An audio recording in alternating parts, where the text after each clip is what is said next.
How important are CILIP's ethical principles to good professional practice? Is anything missing? In this, the fourth in our series of blog posts setting out the results of our ethics survey, we focus on how you rate the existing ethical principles and what you think is missing from them.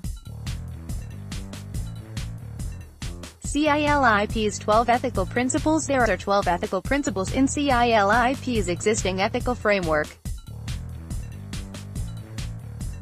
We asked you to indicate how important you think each of these is to good professional practice, using a sliding scale ranging from 0% not important to 100% very important.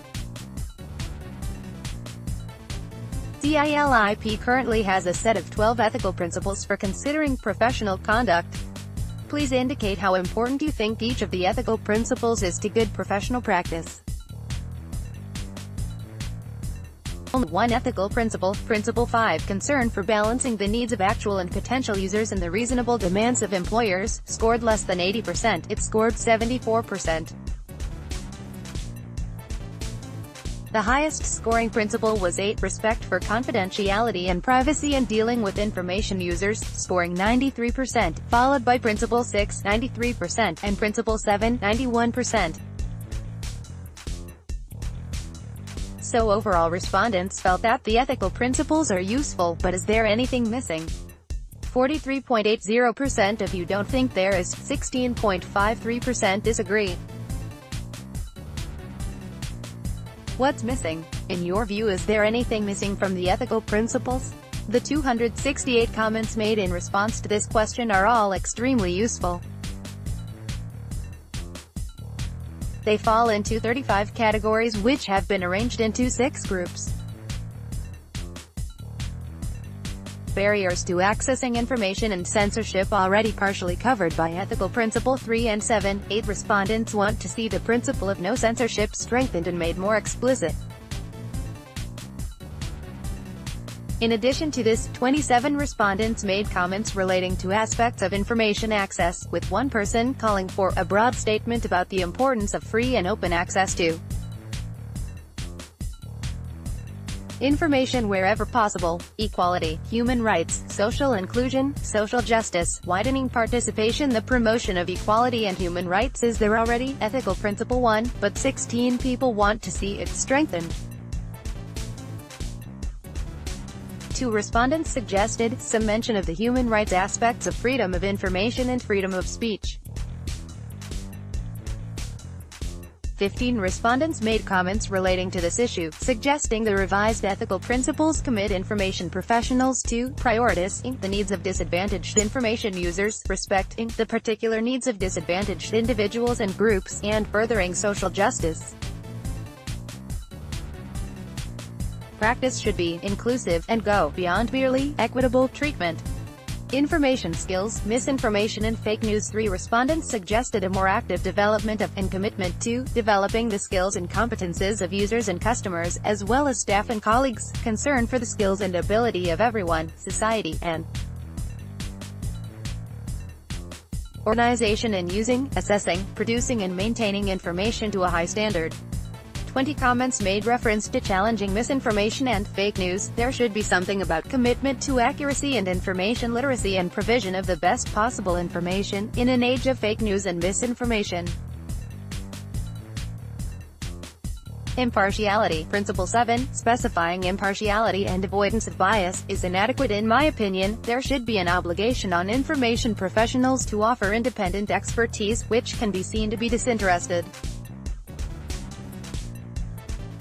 As recognized by this respondent, impartiality is covered in Principle 7, but 15 respondents want to see this commitment strengthened. It should be stressed that an information professional should be non-judgmental and impartial in providing services and information. But in contrast to this, an admission that library workers'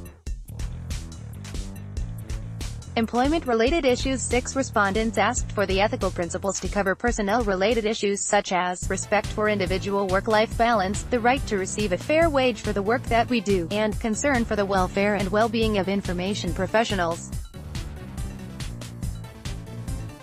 Privacy, greater emphasis on data protection and digital footprint. While respect for confidentiality and privacy and dealing with information users is currently covered by Principle 8, the wording doesn't explicitly refer to the digital sphere. 14 comments raised the importance of protecting privacy in today's online environment. Wording needs both to be brought up to date to encompass data privacy in the Internet age. Other comments suggested either the addition of or strengthening of principles relating to evidence-based practice. 1 comment, freedom of speech. 3 comments, intellectual freedom. 3, legal compliance. 4 comments, transparency. 4 comments, safeguarding. 1 comment, data curation, big data. 6 comments, net neutrality. 4, and the environment. 1 comment.